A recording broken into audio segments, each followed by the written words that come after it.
Eu acabo de editar o último vídeo dessa minha fantástica viagem ao Complexo Cultural UOL e agora eu fiz aqui uma seleção dos museus que a gente visitou. Veja que coisa fantástica, que trabalho maravilhoso. E eu começo logo com o vídeo onde aparece o Adrian Bridge. O Adrian Bridge, que é o CEO do grupo todo, um milionário, dono de 1/3 dos vinhos do Porto. E olha só a postura dele com a gente, como foi simpático isso, eu adorei. Dá uma olhada que bacana. Não foi fácil, mas e este lado que nós chamamos de fase 2, lançamos mais tarde, porque é óbvio que com este desafio do Covid não foi possível fazer tudo ao mesmo tempo. Mas este lado foi lançado no início de maio de 2021, este lado já ficou. Então, desde aquela altura estamos em trabalho, não é? A realidade do projeto era 22 meses em soft opening e a volta de 5 meses em funcionamento. Esta é a realidade do projeto. Mas bem, o objetivo estrategicamente é para dar conteúdo para a cidade, ou seja, quando eu desenhei o Yeatman e lançou o Yeatman há 12 anos atrás, foi com o objetivo para lançar o sector do lazer por destino de Porto. Obviamente, quando temos resultados, e depois de 2012 há muito sucesso no número de visitantes por cidade. Mas para um turismo sustentável precisamos de conteúdo e esta cidade de Porto não tem muito museus, porque foi dominado por a igreja e todos os edifícios grandes da igreja ainda estão usados para a igreja. Muitos capitais ou muitas cidades grandes na Europa têm casas nobres que agora não estão usadas e está transformado em museus. Nós transformamos nossa antiga armazéns em museus. A boa notícia para este destino é que cada vez mais temos muito alimentos por o parte da sua comida, ou seja, há muitos restaurantes. Semana passada foi mais 2 restaurantes com 1 estrela Michelin. E dentro deste projeto nós temos 12 outlets do F&B, desde o Fine Dining, onde nós ganhamos o melhor steakhouse de Portugal, com o nosso 1828, até o vegetariano, o peixe e este lado que é o para gamas mais family friendly e vários outros projetos. Então este enquadramento, objetivo e a escala desta é para dar conteúdo, mas numa escala que provoca outros investimentos, ou seja, este funciona como um catalisador de regeneração da nossa cidade e esta zona histórica onde antigamente armazenamos vinho de Porto.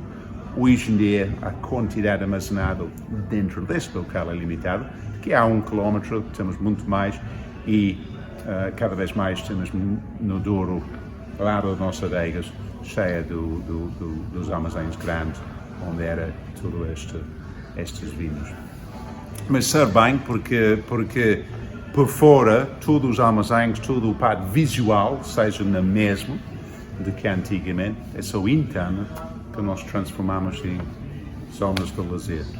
Ô Adrian, me conta um pouquinho sobre o museu que tem as taças de vinho. O Bridge Collection. É uma coleção sua, começou... É a minha coleção. É maravilhoso. Como é que você começou com isso? Como é que foi? A primeira coisa é o processo de fazer coleções é uma doença, não é? Cada se tens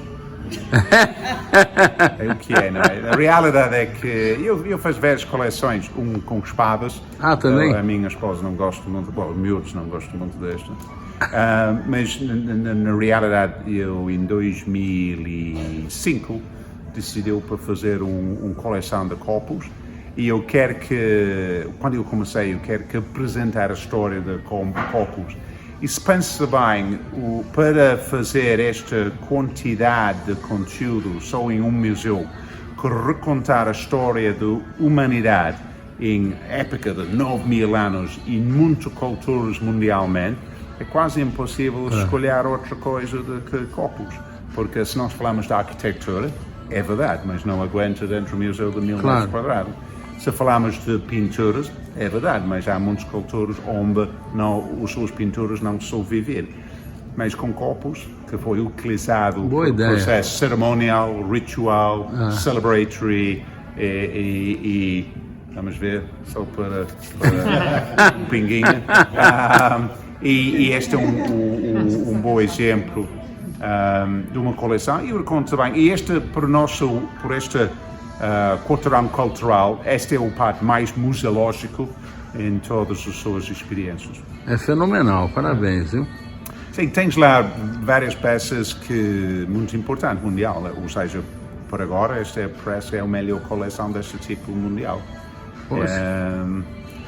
E este é o parte positivo. O parte negativo é que esta coleção é dinâmica. E cada semana, cada mês, eu compro mais peças. Está sempre atualizando. Eu comprei recentemente uma taça do Renaissance com uma peça em relieve de Vindima que vem do 1614. Que bacana. É uma peça importante.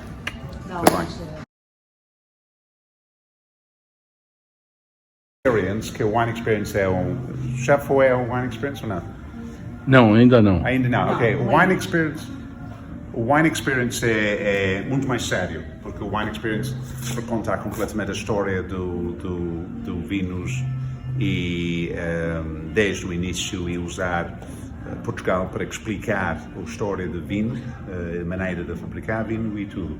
Este lado é muito mais leve, mas ainda tem conteúdo que é verdade está correto, ou seja, dos cores, mas quer mais apresentar o estilo de vida e quando falamos sobre a fermentação é muito leve. Mas este é mais por Instagram, mais fun, este lado.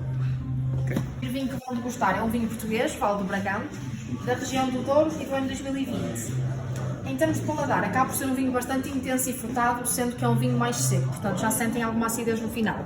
A percentagem alcoólica é de 14% e, portanto, também se encontra no limiar máximo dos vinhos de mesa.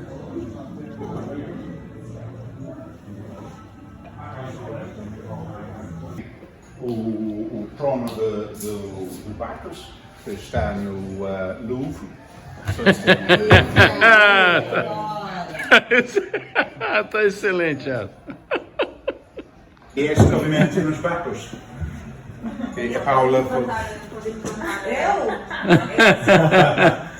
Ok, mexe na folha. Na folha só, tá? Mais pra cima? Uau! Moço.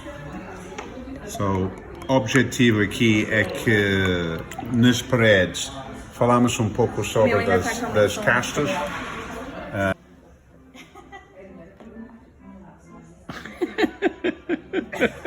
Muito bom.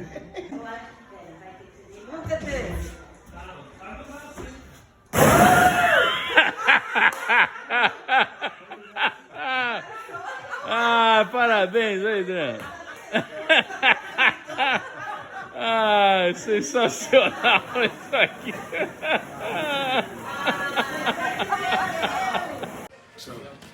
Imagina, estou aqui. Imagina, estou aqui.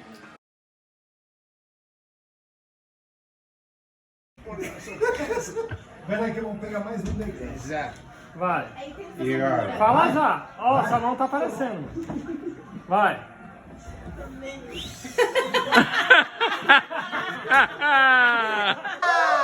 Festa! Uhul!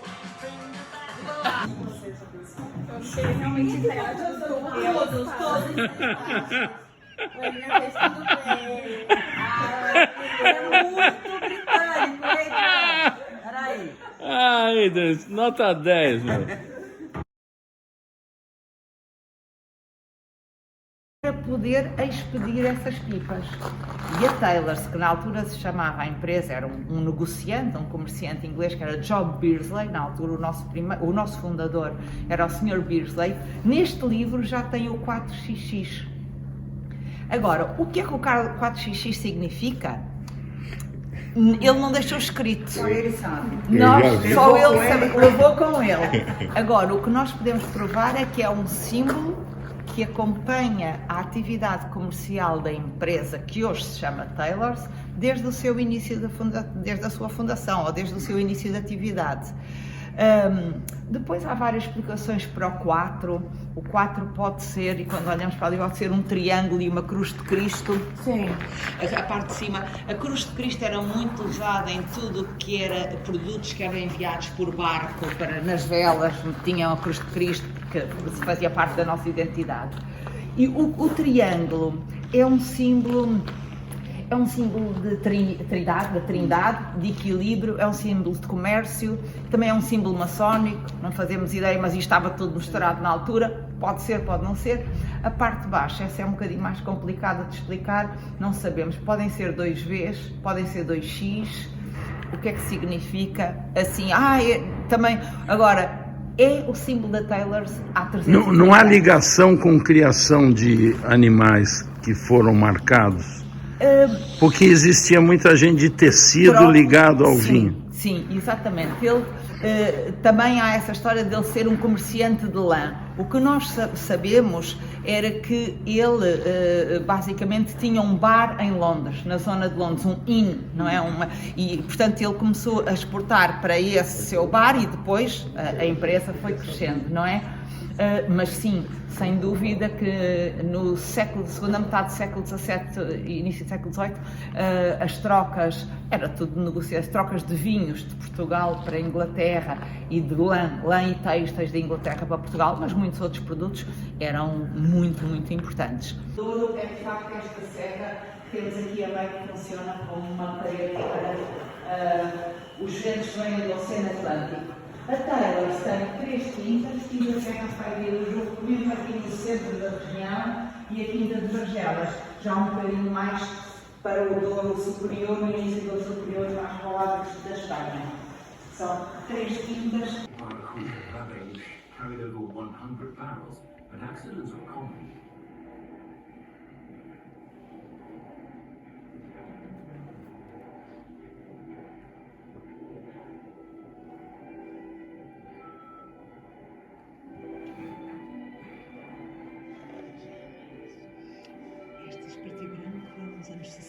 Today, the wine is transported by road. In time for their experienced crews, they carried their precious casks of port in their shallow hulls. In the 18th century, Olha isso. Barakush Rabelush carried over 100 barrels, but accidents were common.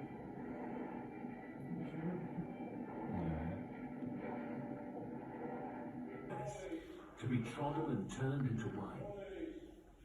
This time-honored ritual begins with an operation known as the court.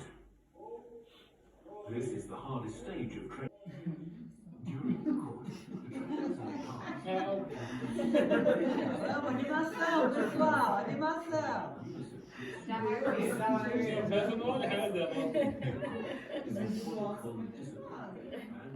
Cansa pra caramba isso aí, velho. Fevereiro, e os melhores vamos guardar em toneiros como estes porque pensamos que eles podem ser vinho de Porto vintage. O vintage é o único vinho de Porto que vai envelhecer em garrafa. O armazém anterior, os pequenos são os towns, os grandes, os buggy, o arbor, e depois os melhores ficam só um inverno. Amarga. Portanto, os primeiros vestígios datam de há 5.500 anos e foram consumidos pelas civilizações mesoamericanas, os olmecas, os maias e os aztecas. Para essas civilizações, o cacau tinha uma conotação religiosa e também uma conotação sagrada. Era também utilizado como moeda de troca e era mais valorizado que a prata e o ouro. Portanto, para a preparação desta bebida, porque o cacau era consumido em bebida, utilizavam então as favas de cacau, a malagueta, água, milho, a baunilha e o achiote, e esta pasta era preparada numa metade como a que temos aqui exposta. eram formados bolos que depois eram colocados ao sol, a secar, e depois de secos eram armazenados em vasilhas como a que temos ali ao fundo, e quando fosse para preparar a bebida era então diluído em água. As favas de cacau, por acaso foi com Cristóvão Colombo, quando a terceira viagem, em 1508, se não estou em erro, e ele confundiu as favas com amêndoas. Portanto, não deu grande importância ao acontecimento. Só mais tarde, com a chegada de Hernán Cortés, é que de facto Hernán Cortés vai dar importância a esta bebida, porque ele vai reparar que os soldados astecas, quando consumiam esta bebida, podiam passar grandes períodos de tempo sem consumir qualquer outro tipo de alimento. Portanto, era uma bebida bastante nutritiva. O que eu não referi ali atrás, e quando vou referir agora, é que apenas a elite podia consumir esta bebida. Ou seja, reis, os guerreiros e os sacerdotes. Só essas pessoas podiam consumir a bebida de cacau. E era normalmente bebida depois dos banquetes, ou então a quando eventos importantes, como por exemplo os rituais sagrados. Por isso é que a bebida tinha essa componente ritualista. Com a chegada de Hernán Cortés, vai de facto impulsionar a importância do consumo da bebida, e ele vai de facto aperceber-se e levar esta bebida para a Europa. Vamos ver o que é que vai acontecer a essa bebida depois. Para se adaptar aos nossos gostos, porque reparem, nós tínhamos a bebida extremamente picante, porque tinha a malagueta, e amarga com as favas de cacau. Então, o que acontece depois, quando chega à Europa, é que a bebida é adoçada com o uso de amêndoas, utiliza-se também a canela, o açúcar, o achiote, a baunilha continua a ser utilizada, a flor de anis em substituição de outro ingrediente, ou então o pó de rosas de Alexandria, a pimenta preta se não houvesse malagueta, e na mesma as favas de cacau. Portanto, alimentá-los. Exatamente. Dá energia para você usar. Exatamente. Nesta sala nós deparamos então com um grupo de anos, com uma leitura Eu vou lavando, agora já estamos aí lavando tantas. Muito bem feito, né?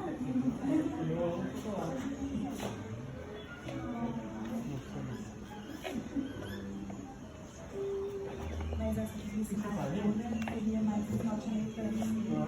Não, por exemplo,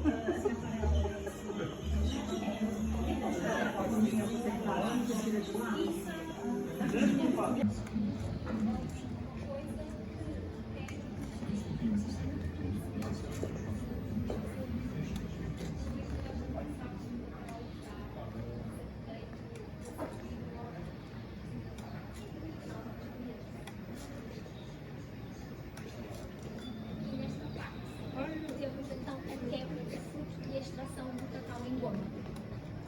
A cabaça é sempre deixada no solo.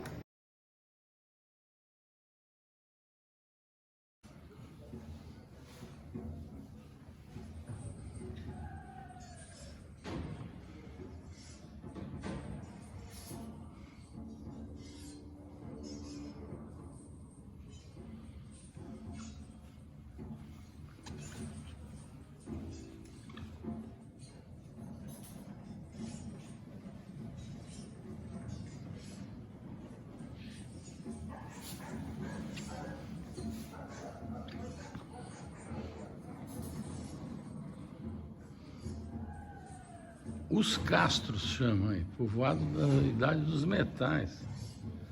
Os castros. Você vai na Galícia até hoje você tem esses resquícios dessas construções redondas, que são os castros lá. Aqui lá ficou. Navegante. Uma coisa não dá pra negar, os caras navegavam, né?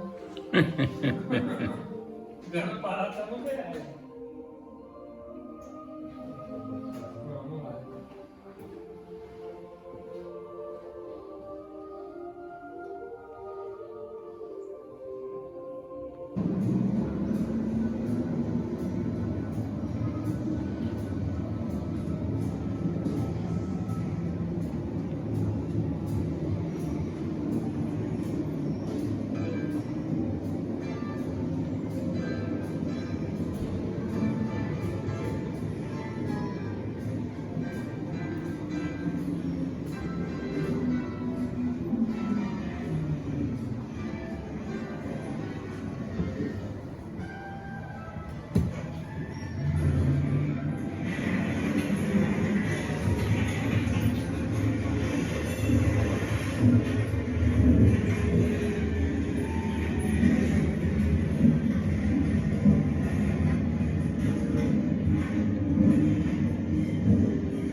Genial.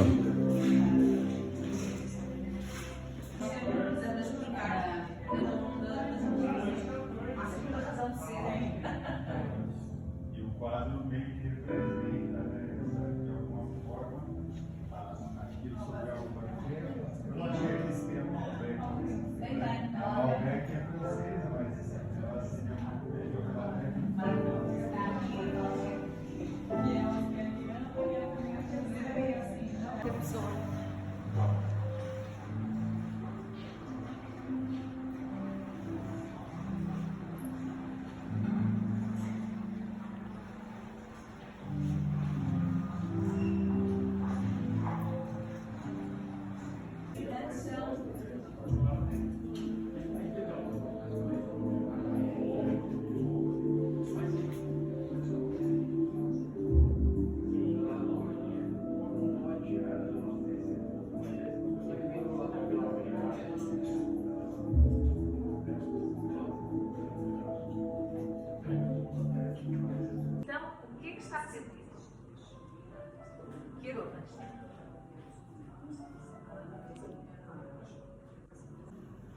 Genial aqui, gente. Você põe a mão aqui embaixo dessa valvulinha e cai uma gominha. Você põe na boca e mastiga com o nariz tapado e você não sente gosto de nada.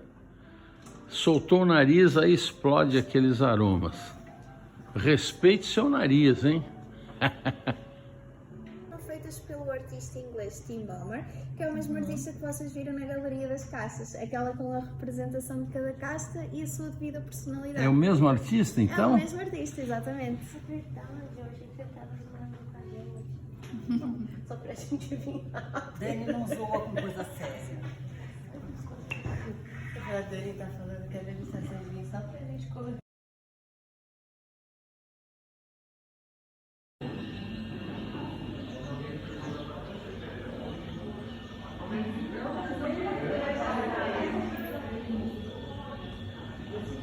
Quer saber tudo sobre o descompensamento? Pergunta? Em cada descompensamento é possível obter uma média de 40 a 60 kg de cortiça por árvore. Algumas árvores produzem quantidades ainda maiores. Em 1991, o descortiçamento do assobiador, o maior e mais antigo sobreiro do mundo, produziu 1.200 kg de cortiça. Isto é mais do que a maioria dos sobreiros chega a produzir numa vida inteira e o suficiente para produzir 100.000 folhas.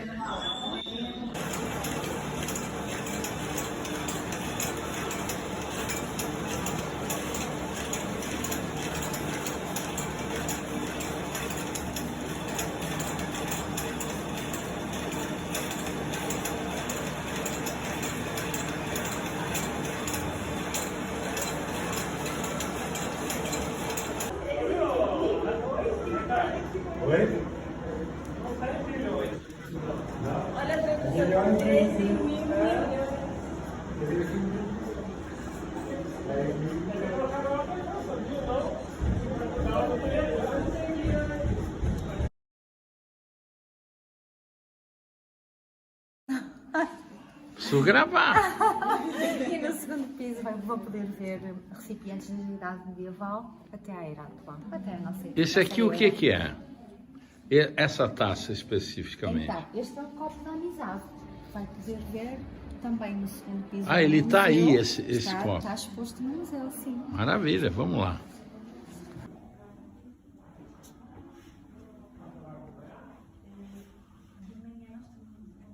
Aqui eu posso filmar, né?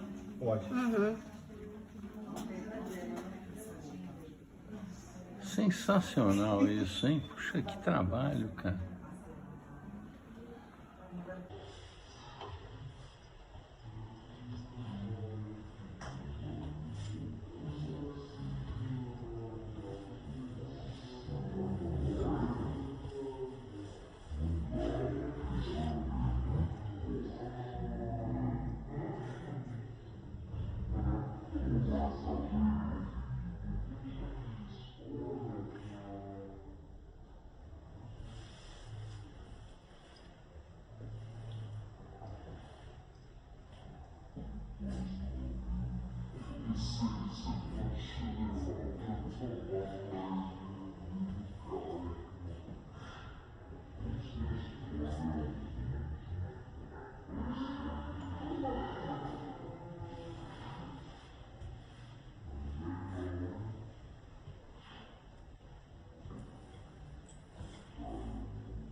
The amount of hours would have required is somewhere in the region of 4,000 to 5,000 hours carving this crystal to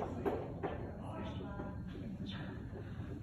So, one of the fine examples in the museum, very French noble piece, which is absolutely perfect example of what people got up to in the year 16th century.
Peça linda essa, olha só. Não, tem umas coisas, né, muito maravilhosas.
Os mais pequeninos. Ai, que lindo! Então, gente, aqui eu termino essa minha série de vídeos que eu fiz a respeito da viagem ao UOL. Espero que você tenha gostado e olha, se puder, vá conhecer, vale muito a pena. Saúde!